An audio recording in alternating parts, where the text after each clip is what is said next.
황익선과 강진아가 집으로 들어오자 정주리는 강진아를 보며 눈살을 찌푸렸다. 강진아, 내가 여길 왜 와? 정주리는 화난 눈빛으로 외쳤습니다. 강진아는 여유로운 미소를 지으며 어머 언니. 오랜만이네요. 회장님 심부름이 있어서 들렀어요 라고 대답했습니다. 정주리는 황익선에게 다가가 회장님, 강진아 같은 사람을 집에 들이는 건 정말 아니라고 생각합니다. 이 집의 품격이 떨어지는 것 같아요 라고 말했습니다. 황익선은 당황한 표정으로 정주리를 바라보며 주리야, 내가 알 바 아니야? 너는 이제 내 집안일에 신경 쓰지 마라고 냉정하게 대답했습니다.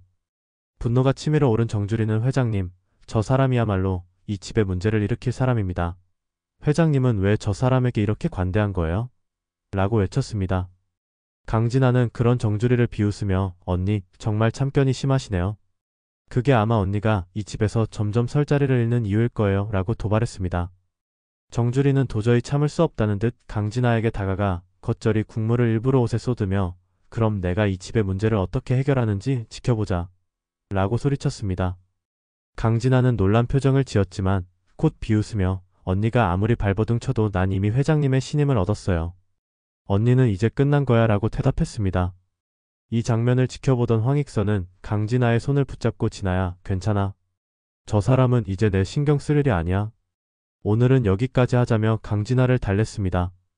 같은 시각 서민기는 기운 없이 앉아있는 맹공이를 걱정스럽게 바라보고 있었습니다. 맹공이는 민기가 건넨 소화제를 손에 쥐고 한참을 망설이다가 민기씨 사실은 이라고 어렵게 입을 열었습니다. 민기는 진지한 눈빛으로 공희씨 무슨 일이든 나한테 얘기해줘요. 내가 도와줄게요 라고 말했습니다. 그러나 공희는 끝내 아무것도 아니에요. 그냥 요즘 좀 피곤해서 그런가 봐요 라며 말을 돌렸습니다. 그러나 공희가 자리를 뜬 뒤 민기는 그녀가 남긴 병원 진단서를 우연히 발견하게 되었습니다.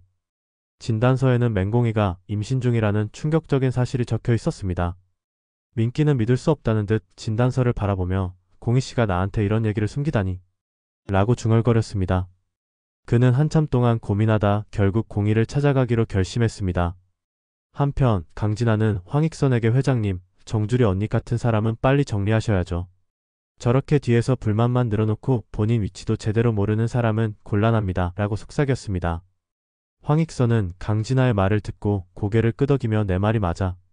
내가 너무 봐준 것 같구나 라고 말했습니다. 그 순간 이 대화를 몰래 엿듣고 있던 정주리는 이를 악물며 회장님, 제가 회장님을 위해 이 집을 지키기 위해 얼마나 노력했는지 아십니까? 그런데 저를 이렇게 내치시겠다는 겁니까? 라고 소리쳤습니다. 황익선은 차가운 눈빛으로 주리야, 넌 내 위치를 지키지 못했어. 내가 더 이상 너를 두고 볼 수가 없다며 쐐기를 박았습니다.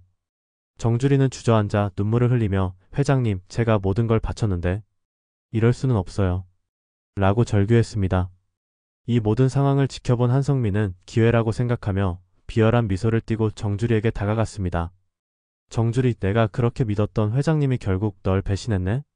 이제 내가 얼마나 비참한 꼴이 되는지 내가 지켜볼 거야 라고 말하며 비웃었습니다. 정주리는 눈물을 닦고 자리에서 일어나며 그래, 한성미. 내가 원하는 대로 해봐. 하지만 내가 가만히 당할 것 같아? 내 남편, 내 아들, 그리고 이 집까지 내가 다 지킬 거야. 넌 두고 봐라고 다짐하며 집을 나섰습니다. 그녀의 다짐 속에는 단순한 복수가 아닌 모든 것을 되찾기 위한 비장한 결의가 담겨 있었습니다. 정주리가 황익선의 집을 나서며 결의를 다지는 동안 한성민은 강진아와 함께 거실에 앉아 여유롭게 차를 마시고 있었습니다. 정주리 같은 사람은 결국 자기 발로 무너질 수밖에 없어. 그녀가 이 집에서 한 자리 차지할 줄 알았나봐. 웃기는 소리야. 강진아는 고개를 끄덕이며 그렇죠. 회장님께서도 이제 제 중요성을 더 느끼실 거예요. 정주리 같은 사람은 잊혀질 운명이죠 라고 말했습니다. 하지만 한성민은 강진아를 바라보며 은근히 경계하는 기색을 감추지 못했습니다. 속으로는 강진아도 언젠가는 걸림돌이 될지 몰라. 회장님 곁에 있는 건 나뿐이어야 해라며 자신만의 계산을 하고 있었습니다. 그녀는 황익선의 신임을 완전히 장악하기 위해 정주리뿐 아니라 강진아도 제거할 계획을 세우기 시작했습니다. 같은 시각 정주리는 집으로 돌아와 분노를 사기며 서민기와 대화를 나누고 있었습니다. 서민기는 맹공이의 병원 진단서를 손에 쥔 채 심각한 표정으로 주리야, 공희씨가 임신한 것 같아. 그런데 왜 나한테 아무 말도 안 했을까? 라고 고민을 털어놓았습니다. 정주리는 놀라며 임신? 공희가? 그런데 그걸 왜 민기 씨한테 말하지 않았을까요? 혹시 라며 말을 멈췄습니다. 그 순간 정주리의 머릿속에 한 가지 의심이 스쳤습니다. 혹시 공희 아이가 민기 아이가 아니라면? 아니면 다른 이유가 있는 걸까? 그녀는 민기를 설득하기 위해 민기 씨, 공희가 무슨 이유에서든 말을 못했을 거예요. 우선 그녀가 마음을 열 수 있도록 기다려주는 게 어때요? 라고 말했습니다. 그러나 민기는 답답한 표정으로 그게 말처럼 쉽지 않아. 공희 씨가 나를 믿지 않는 것 같아. 하지만 내가 진실을 알아야겠어라고 단호히 대답했습니다. 한편 강진아는 황익선의 서재에서 중요한 서류를 몰래 뒤지다 황익선에게 들키고 말았습니다. 진아야, 여기서 뭐 하는 거냐? 황익선의 차가운 목소리에 강진아는 순간 당황했지만 곧 침착하게 회장님, 죄송해요. 중요한 문서를 정리하려던 참이었어요 라고 변명했습니다. 황익선은 의심스러운 눈빛으로 그녀를 쳐다보며 내 서재에선 내가 허락하지 않은 어떤 일도 있을 수 없어. 다시는 이런 일이 없길 바란다며 경고했습니다. 강진아는 방을 나와 한숨을 내쉬며 중얼거렸습니다. 회장님이 언제까지 나를 믿어줄 거라고 생각하지 말아야겠어. 나도 내 자리를 확실히 지켜야 해. 그녀는 비밀리에 황익선의 약점을 잡기 위해 새로운 계획을 세우기 시작했습니다. 그동안 맹공이는 홀로 서민기에게 진실을 털어놓을지 말지 고민하며 병원 진단서를 다시 들여다보고 있었습니다. 이 아이가 민기의 아이가 맞을까? 아니면 그녀는 혼란스러운 마음으로 결국 진단서를 찢어버렸습니다. 그런데 그 순간 한성미가 불쑥 찾아와 맹공이를 보며 비웃듯 말했습니다. 공이야, 너 요즘 얼굴이 왜 이렇게 안 좋아?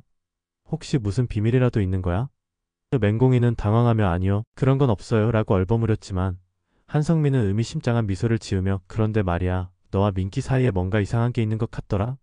내가 다 알아낼 거야 라고 협박하듯 말했습니다. 이 모든 상황이 얽히고 설킨 가운데 정주리는 집으로 돌아오는 길에 강진아와 한성미의 대화를 우연히 엿듣게 됩니다. 강진아는 한성미에게 회장님이 이제 정주리를 완전히 내칠 거예요. 우리끼리 힘을 합쳐서 이 집을 완전히 장악합시다라고 속삭이고 있었습니다. 정주리는 이를 악물며 저 둘의 계략을 반드시 폭로하겠어. 그리고 내 자리를 되찾을 거야 라고 결심했습니다. 결국 정주리는 황익선에게 비밀리에 접근해 한성미와 강진아의 음모를 하나씩 폭로하기 시작했고 이 과정에서 또 다른 충격적인 비밀들이 드러나기 시작합니다. 황익선의 집안이 분열로 치닫고 각자의 욕망과 비밀이 폭로되며 상황은 점점 더 혼란에 빠져듭니다. 정주리는 황익선을 찾아가 한성미와 강진아의 음모를 폭로하며 회장님을 속이고 집안을 혼란에 빠뜨리는 건 저 두 사람입니다 라고 단호히 말했습니다. 하지만 황익선은 깊은 생각에 잠긴 채 내가 판단할 일이니 더는 나서지 말아라며 애매한 태도를 보였습니다. 그 사이 한성민은 정주리가 자신을 겨냥한 것을 알아차리고 황익선의 길을 완전히 장악하기 위해 더욱 교묘한 계략을 꾸몄습니다. 한편 강진아는 자신에게 돌아올 화살을 피하기 위해 황익선에게 거짓말로 정주리의 과거를 폭로하며 상황을 더욱 복잡하게 만들었습니다. 이 뒤에 이어질 내용은 구독과 알림 설정을 통해 확인해주세요.